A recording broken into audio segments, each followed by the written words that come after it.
Morning, आपके साथ मैं हूं मलिका मल्होत्रा। मॉर्निंग प्राइम टाइम के आपके पसंदीदा शो 9 बज गए में आपका स्वागत है।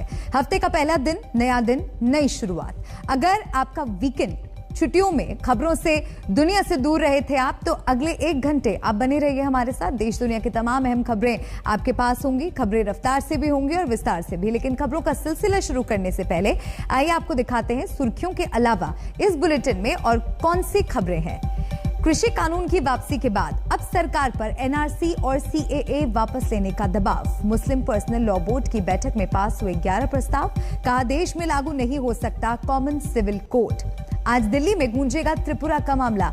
यूथ विंग की नेता सयानी घोष की गिरफ्तारी से भड़के टीएमसी सांसद दिल्ली पहुंचे हैं। आंध्र प्रदेश के नेल्लौर में बाढ़ और बारिश का कहर। अब तक 33 लोगों की मौत हो चुकी है। चेन्नई कोलकाता NH 16 का संपर्क टूट गया है। आधे घंटे बाद यानी 9:30 बजे 100 शहर 100 खबर।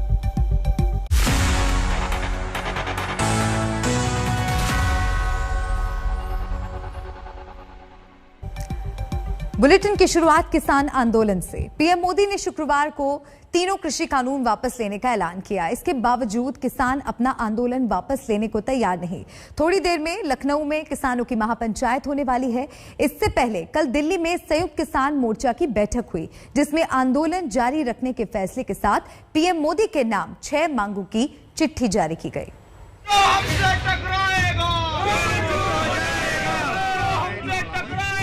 पीएम मोदी ने तीनों कृषि कानून तो वापस ले लिए, लेकिन ये नारेबाजी बता रही है कि किसानों का आंदोलन अभी थमने वाला नहीं है। ये तस्वीर यूपी के मुजफ्फरनगर की है।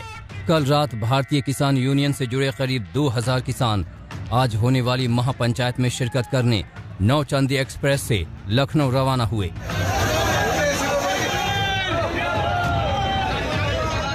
किसानों का यह गुस्सा तब है जब पीएम मोदी शुक्रवार को राष्ट्र के नाम के संदेश में कानून वापसी का ऐलान कर चुके हैं। हमने 3 कृषि कानूनों को वापस लेने का, रिपील करने का निर्णय लिया है। इस महीने के अंत में शुरू होने जा रहे संसद सत्र में, इसी महीने में, हम तीनों कृषि कानूनों को रिपील करने की संवैधानिक प्रक्रिया को पूरा कर देंगे।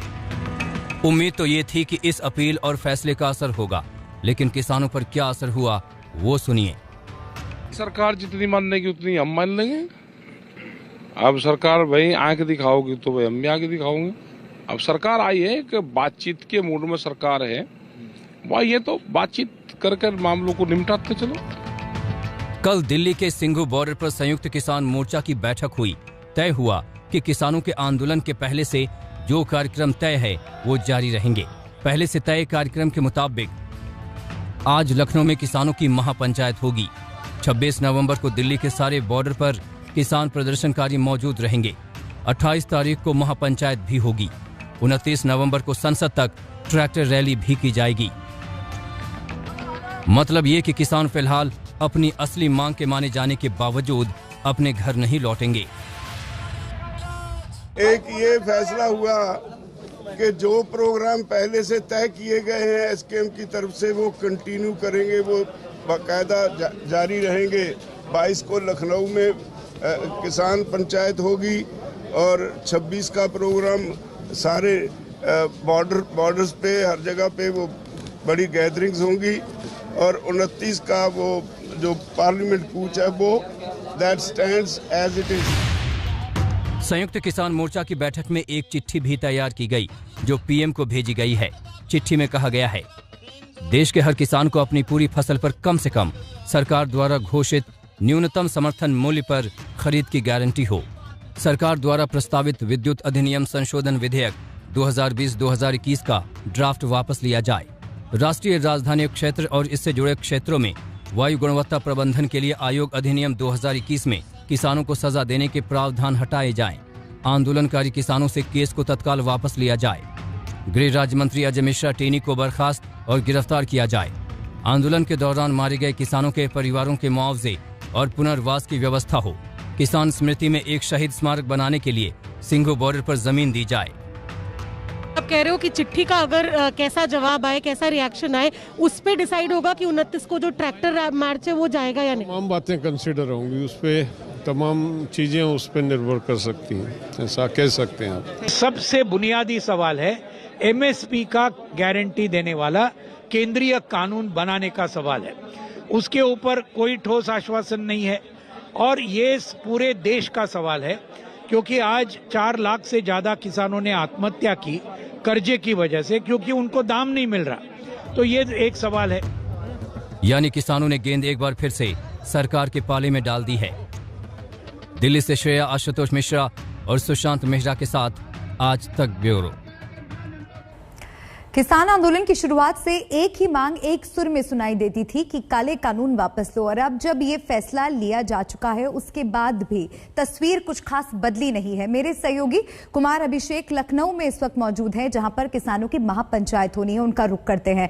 कुमार, वहां पर जो महापंचायत आज होने वाली है, क्या वो मुद्दे रहेंगे जिन पर मंथन होगा, और क्या लग रहा है कि आज कोई बड़ा फैसला लिया जा सकता है?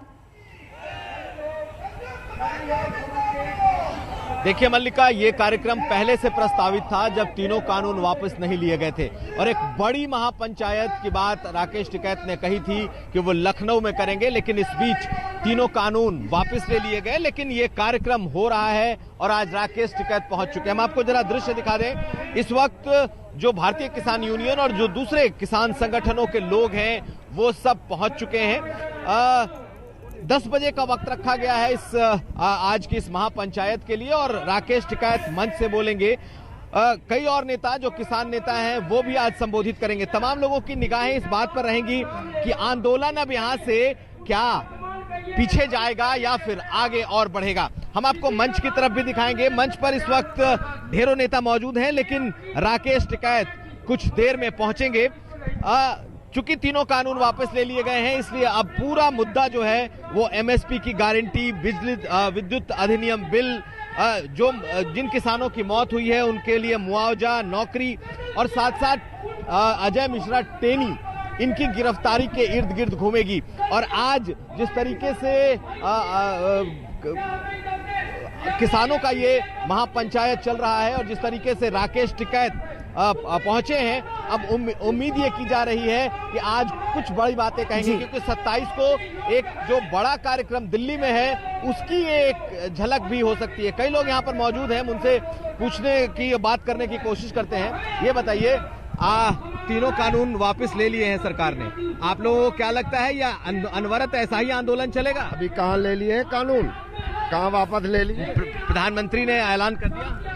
कानून टीवी पे बने थे या संसद में? कानून तो संसद से वापस होगा तो आप लोग वापस जाएंगे? अभी तो बहुत सी बाकी है हमारी। अभी तो एमएसपी गारंटी कानून बना है। हमारा आज का कार्यक्रम एमएसपी गारंटी कानून पर है, और जो हमारे किसानों के साथ लखीमपुर में बर्बरतापूर्वक हत्या की गई है, उसके संबंध में जिस तरीके से सरकार ने कहा है कि वो कानून अब वापस ले रही है, तो आपका आंदोलन अब और तेज होगा या फिर आप लोग वापस जाएंगे? देखिए, माननीय चौधरी राकेश टिकैत जी के नेतृत्व में ये जो कानून वापस हुए हैं, इसका किसान स्वागत करता है। लेकिन ये कानून संसद में पारित कराकर किसानों के प्रति देने काम करे, एमएसपी पर कानून गारंटी बनाए, और जो किसान शहीद हुए हैं उनको साथ का दर्जा देने का काम किया जाए, और आंदोलन के दौरान जो मुकदमे हुए मुकदमे वापस करने का काम केंद्र सरकार करे, अन्यथा किसान दिल्ली के बॉर्डर से जाने वाले नहीं है। कुमार, आप बात कीजिए, वहां पर जो किसान मौजूद हैं, आगे आपका रुख करेंगे, बने रहिएगा। तो एक तरफ बीजेपी के नेता और मंत्री कानून वापसी के ऐलान के बावजूद किसान आंदोलन जारी रखने के फैसले पर निशाना साध रहे हैं। दूसरी तरफ विपक्ष के नेता राजस्थान के राज्यपाल कलराज मिश्र के बयान का हवाला दे रहे हैं। कलराज मिश्र ने कहा था कि जरूरत पड़ने पर दोबारा कानून बन सकता है। हम मुतालबा करते हैं कि CAA कानून को भी वापस लिया जाए। हमसे मीडिया वाले पूछ रहे हैं कि अगर नहीं करे तो क्या करेंगे? अगर NPR और NRC का कानून बनाएंगे तो हम दोबारा रोड पे निकलेंगे, यहीं पर भी शाहीन बाग बनेगा इंशाअल्लाह ताला। याद रखना, हम खुद आएंगे यहाँ पर। हम मुतालबा करते हैं कि CAA का कानून वापस लिया जाए। किसानों से पूछा जाए, जब उनकी मांग थी कि हाँ ये वापस करने चाहिए, हालांकि एक बहुत लोग आज भी ऐसे हैं जो कहते हैं कि नहीं, तीनों किसान कानूनों के कारण से किसान को बहुत बड़ा लाभ होने वाला था जिससे किसान वंचित रहेगा, लेकिन फिर भी कुछ लोगों ने इसको जिद पूर्वक एक अपना हठ बना लिया कि नहीं वापस कराएंगे। प्रधानमंत्री ने बड़ा दिल दिखाते हुए और इसको वापस किया है।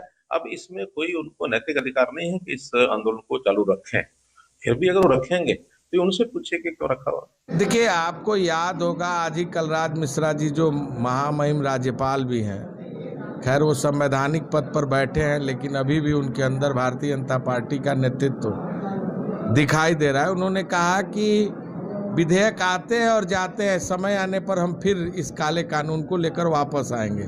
यानी बिल्कुल स्पष्ट है, इस सरकार के मंशा पर सवाल है। कौन सी ऐसी परिस्थिति है कि अजय मिश्रा टेनी को बर्खास्त नहीं किया गया? तो तीनों कृषि कानून वापस तो हो गए हैं, लेकिन सियासत भी अब तेज हो गई है। एक बार फिर से रुख करते हैं कुमार अभिषेक का।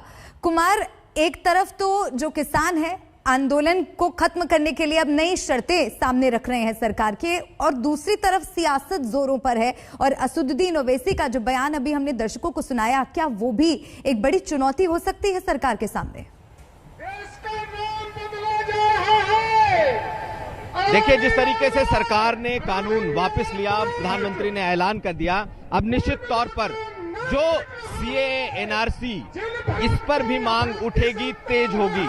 और इसकी एक झलक दिखाई दी थी जब असदुद्दीन ओवैसी ने कल बाराबंकी में ये मांग की कि CAA NRC के कानून को भी वापस लिया जाए, नहीं तो पूरे देश को वो शाहीन बाग बना देंगे। कहीं ना कहीं सरकार को एक तरीके की चेतावनी दी है उन्होंने, और अब ये मांग लगातार उठ रही है। जो लोग CAA NRC में लखनऊ में प्रदर्शन कर रहे थे, उन लोगों ने भी इस तरीके की मांग की है। आने वाले वक्त में देखना होगा कि आखिर इस तरीके के कानूनों को लेकर जब सरकार एक बार पीछे हटी है तो और कितनी मांगे उठती हैं। लेकिन किसानों में उत्साह इस वक्त जरूर है, और अभी मंच से क्या बोलते हैं राकेश टिकैत, इस पर सबकी नजरें रहेंगी। बिल्कुल, आप नजर बनाए रखिएगा कुमार, आपके पास आगे भी हम रुक करेंगे। तो असदुद्दीन ओवैसी ने जो बयान दिया उसके बारे में अब बात कर लेते हैं। तीनों कृषि कानून वापसी के ऐलान के बाद NRC और नागरिकता कानून को वापस लेने की मांग अब जोर पकड़ने लगी है। असदुद्दीन ओवैसी ने कल बाराबंकी में ये मांग बुलंद की। ओवैसी ने कहा कि NRC और CAA वापस नहीं हुए तो वो यूपी को शाहीन बाग बना देंगे।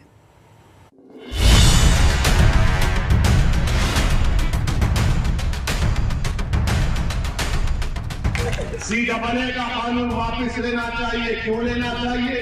क्योंकि वो संविधान के खिलाफ है। 3 कृषि कानूनों की वापसी के ऐलान के बाद अब CAA पर सरकार पर दबाव बनाने की तैयारी शुरू हो गई है। नागरिकता कानून वापस न लेने पर AIMIM के मुखिया असदुद्दीन ओवैसी ने यूपी में शाहीन बाग बनाने की धमकी दे डाली। हम मुतालबा करते हैं कि CAA कानून को भी वापस लिया जाए।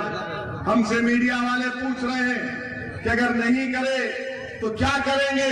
अगर NPR और NRC का कानून बनाएंगे तो हम दोबारा रोड पे निकलेंगे, यहीं पर भी शाहीन बाग बनेगा इंशाअल्लाह ताला। याद रखना, हम खुद आएंगे यहाँ पर। हम मुतालबा करते हैं कि CAA का कानून वापस लिया जाए। NRC और नागरिकता कानून के खिलाफ शाहीन बाग का आंदोलन दुनिया भर की सुर्खियों में था। कोरोना पाबंदियों की वजह से आंदोलन खत्म होने से पहले कई महीनों तक शाहीन बाग की महिलाएं दिन रात धरने पर बैठी रहीं। दिल्ली के शाहीन बाग की तर्ज पर तब देश के कई और शहरों में आंदोलन हुए थे। ओवैसी सरकार को उसी शाहीन बाग की याद दिला रहे थे। और हम मोदी जी को भी बताना चाहेंगे, बीजेपी को बताना चाहेंगे कि जिस तरह आपने किसानों के लिए ये 3 कानूनों को, कृषि कानूनों को वापस लिया, हम आपसे इस बात का डिमांड करते हैं कि CAA कानून को भी वापस लिया जाए। यूपी के बाराबंकी में शोषित वंचित समाज सम्मेलन में असदुद्दीन ओवैसी ने खुलकर मुस्लिमों को वोट की ताकत का इस्तेमाल करने की नसीहत दी। प्रदेश के मुसलमानों, क्या तुम नहीं देख रहे हो कि उत्तर प्रदेश में ठाकुरों की एक सियासी ताकत है? उत्तर प्रदेश के मुसलमानों, क्या तुम ये नहीं देख रहे हो कि ब्राह्मण समाज की एक सियासी ताकत और अहमियत है? उत्तर प्रदेश के मुसलमानों, क्या तुम नहीं देख रहे हो कि राजभर और बनियों की एक सियासी ताकत है? उत्तर प्रदेश के मुसलमानों, बताओ क्या कुर्मियों की ताकत नहीं है? धारदार भाषण में ओवैसी का जवाब नहीं। उनके इन भाषणों का वोटिंग पर असर हो या न हो, लेकिन इसके पूरे आसार हैं कि एनआरसी और नागरिकता कानून का ठंडा पड़ा मुद्दा फिर से गर्मा सकता है। सैयद रेहान मुस्तफा, बाराबंकी, आज तक। तो ओवैसी ने उत्तर प्रदेश को शाहीन बाग बनाने की धमकी दे डाली। उधर कल कानपुर में मुस्लिम पर्सनल लॉ बोर्ड की बैठक में भी एनआरसी और सीएए का मुद्दा उठा। All India Muslim personal law board के 27वें अधिवेशन में कुल 11 प्रस्ताव पास हुए। प्रस्ताव में कहा गया कि कॉमन सिविल कोड को पूरे देश में लागू नहीं किया जा सकता, क्योंकि सभी धर्मों को संविधान के अंतर्गत धार्मिक आजादी दी गई है। धार्मिक हिंसा के खिलाफ कड़े कानून की मांग की गई। साथ ही पैगंबर इस्लाम के खिलाफ अपमानजनक टिप्पणियों को रोकने के लिए सख्त कानून बनाने की मांग की गई। एनआरसी और सीएए बिल को वापस लेने की भी मांग उठाई गई।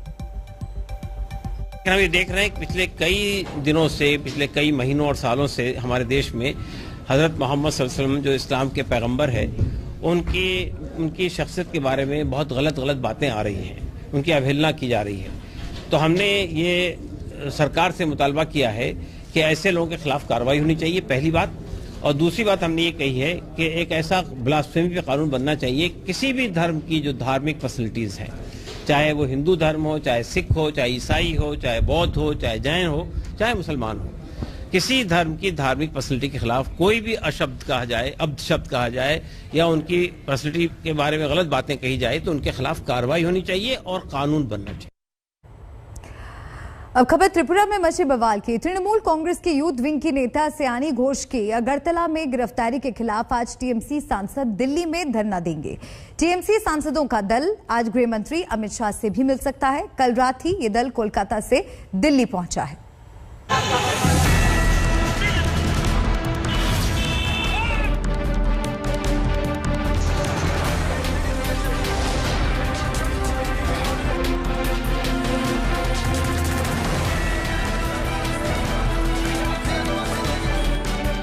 अगरतला में पश्चिम बंगाल के तृणमूल कांग्रेस नेता शाइनी घोष की गिरफ्तारी से टीएमसी इतने गुस्से में है कि पार्टी सांसदों का एक दल कोलकाता से रातों रात दिल्ली पहुंच गया। आज तृणमूल के सब सांसदों को दिल्ली आने को बोला गया है। हम अभी जाके हमारे पार्टी ऑफिस में मिलेंगे और लगता है कि त्रिपुरा में जो जाति हुआ है, बीजेपी के लोग जो अत्याचार किया है, त्रिपुरा पुलिस जो अरेस्ट किया है हमारा यूथ कांग्रेस का प्रेसिडेंट को, उसके खिलाफ कोई प्रोग्राम होगा। टीएमसी सांसद थोड़ी देर में दिल्ली में धरने पर बैठेंगे। सूत्रों के मुताबिक त्रिपुरा हिंसा के मुद्दे पर टीएमसी नेता सर्वोच्च न्यायालय में भी अर्जी डाल सकते हैं। टीएमसी सांसदों के दल ने इस मुद्दे पर गृह मंत्री अमित शाह से मिलने का वक्त भी मांगा है। दरअसल तृणमूल कांग्रेस के यूथ प्रेसिडेंट शाइनी घोष को त्रिपुरा पुलिस ने हत्या की कोशिश के आरोप में गिरफ्तार किया है। शाइनी घोष को आज अदालत में पेश किया जाएगा। इसके खिलाफ जो हम लोग इंट्रागेशन के लिए हम लोग बुलाया है, तो काफ़ी जो बाकी लोगों को जो विटनेसेस को स्टेटमेंट लेने के बाद ये पता चला कि इसके खिलाफ जो केस हुआ है 153 ये और 307 120 बी में ये थोड़ा एविडेंस इसको मिला हुआ है, तो इसीलिए हम लोग इसको अरेस्ट किया। इससे पहले त्रिपुरा के अगरतला पूर्व थाने में जमकर बवाल हुआ। आरोप है कि बीजेपी कार्यकर्ताओं ने थाने में पुलिस के सामने टीएमसी कार्यकर्ताओं पर हमला किया। तस्वीरें देखिए किस कदर ये इलाका रणभूमि में तब्दील नजर आ रहा है। बवाल की शुरुआत 20 नवंबर को हुई। आरोप है कि बिप्लब देव की सभा स्थल के पास से गुजरते हुए शाइनी घोष ने खेला हुए का नारा लगाया था, लेकिन त्रिपुरा पुलिस के मुताबिक शाइनी घोष ने गाली गलौज की और पथराव किया। त्रिपुरा पुलिस ने शाइनी को धारा 307 यानी हत्या की कोशिश के आरोप में गिरफ्तार कर मामला दर्ज कर लिया। त्रिपुरा में बीजेपी और टीएमसी के बीच रस्साकशी तेज है। शाइनी घोष की गिरफ्तारी के बाद टीएमसी के नेता अभिषेक बनर्जी कल त्रिपुरा जा रहे थे, लेकिन उनकी चार्टर्ड फ्लाइट को अगरतला में उतरने की अनुमति नहीं मिली। हालांकि सूत्रों का कहना है कि तकनीकी आधार पर उनकी फ्लाइट को उतरने की इजाजत नहीं मिल पाई। इस पूरे बवाल में गौर करने वाली बात यह है कि 2023 में त्रिपुरा विधानसभा चुनाव होना है और 25 नवंबर को निकाय चुनाव होने हैं। कोलकाता से अनुपम मिश्रा के साथ आज तक ब्यूरो। महाराष्ट्र के मंत्री नवाब मलिक ने एक बार फिर समीर वानखेड़े पर हमला बोला है। नवाब मलिक ने एक तस्वीर ट्वीट करते हुए लिखा है कि कबूल है। उन्होंने अपने ट्वीट में आगे लिखा, ये क्या किया तुमने समीर दाऊद वानखेड़े। नवाब मलिक के मुताबिक ये तस्वीर निकाहनामे पर दस्तखत करते हुए समीर वानखेड़े की खींची गई थी। आपको बता दें कि आर्यन ड्रग्स केस को लेकर नवाब मलिक एनसीबी के जोनल डायरेक्टर समीर वानखेड़े पर लगातार हमलावर है। नवाब मलिक के मुताबिक समीर वानखेड़े मुस्लिम है और कास्ट सर्टिफिकेट में फर्जीवाड़ा कर उन्होंने आरक्षण का गलत फायदा उठाया है।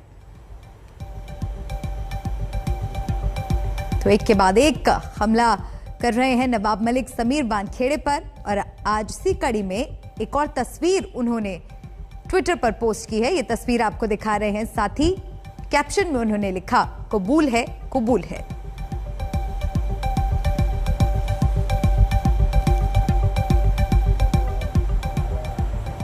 बढ़ते आगे। जय श्री राम के नारे लगाने से ज्यादा जरूरी होता है भगवान राम जैसा होना।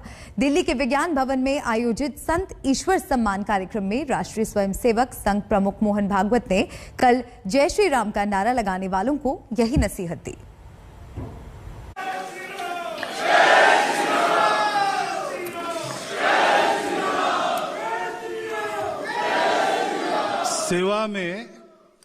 सेवा में होश होता है, जोश नहीं।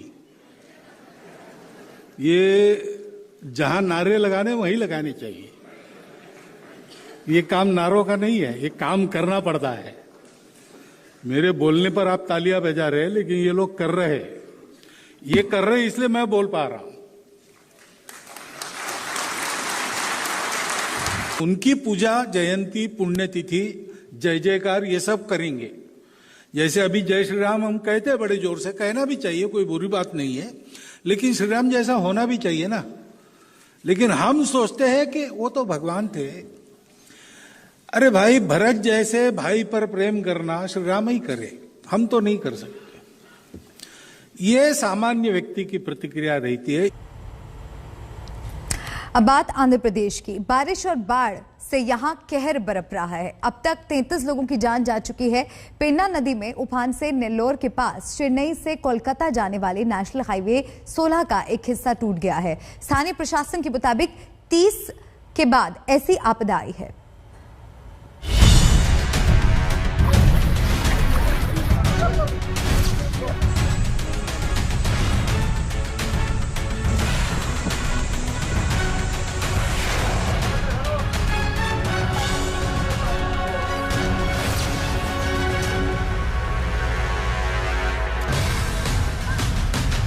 पानी ही पानी,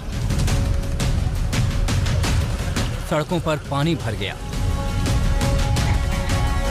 पानी के प्रहार से पुल टूट गए। लोगों को बचाने के लिए नाव का सहारा लेना पड़ा। ये तस्वीर आंध्र प्रदेश के नेल्लोर जिले की है। ये चेन्नई को कोलकाता से जोड़ने वाला NH 16 है। पन्ना नदी में पानी का ऐसा उफान आया कि हाईवे 2 हिस्सों में बंट गया। स्थानीय प्रशासन की माने तो नेल्लोर में 30 साल में ऐसी तबाही पहले नहीं देखी गई। मेरे हिसाब से और लोगों के हिसाब से पिछले 30 ईयर से ऐसा सिचुएशन कभी भी नहीं आया था। यही first year, with in 30 years में ये फर्स्ट टाइम ऐसा आ गया था। ये अनएक्सपेक्टेड है। तस्वीरें देखिए, सैलाब का पानी किस तरह रिहायशी इलाकों में घुसा है। सड़कों पर सीने भर पानी बह रहा है। बाजार में पानी ही पानी है। दुकानदारों और खरीदारों की जगह यहाँ राहत कर्मी नजर आ रहे हैं। SDRF और NDRF की टीम लगातार रेस्क्यू ऑपरेशन में जुटी है। कल 500 से ज्यादा लोगों को सुरक्षित जगहों पर पहुंचाया गया। करीब 1000 से ज्यादा लोग इस इलाके में फंसे हुए थे। रेस्क्यू किए गए लोगों के लिए नेल्लौर में राहत कैंपों का इंतजाम किया गया है। राहत ऑपरेशन के दौरान शनिवार को एसडीआरएफ के एक कांस्टेबल की मौत हो गई। रेस्क्यू करते हुए लाइफ जैकेट अनलॉक होने से कांस्टेबल पानी में डूब गया। हम लोग 520 आदमी को अभी रेस्क्यू कर चुके हैं और फूड वगैरह सब प्रोवाइड कर रहे हैं, ड्रिंकिंग वाटर, जितना भी पब्लिक फंसे हैं उन लोग को सब रेस्क्यू कर रहे हैं। जिसको हॉस्पिटलिटी जरूरत है उनको भी हम लोग हॉस्पिटल का एम्बुलेंस के जरिए हम भेज रहे हैं। आंध्र प्रदेश में बारिश से जुड़े हादसों में मरने वालों की संख्या 33 पहुंच चुकी है। 12 लोग लापता हैं। आशीष पांडे, नेल्लौर आज तक। 9 बज गए में खबरों का सिलसिला लगातार जारी है।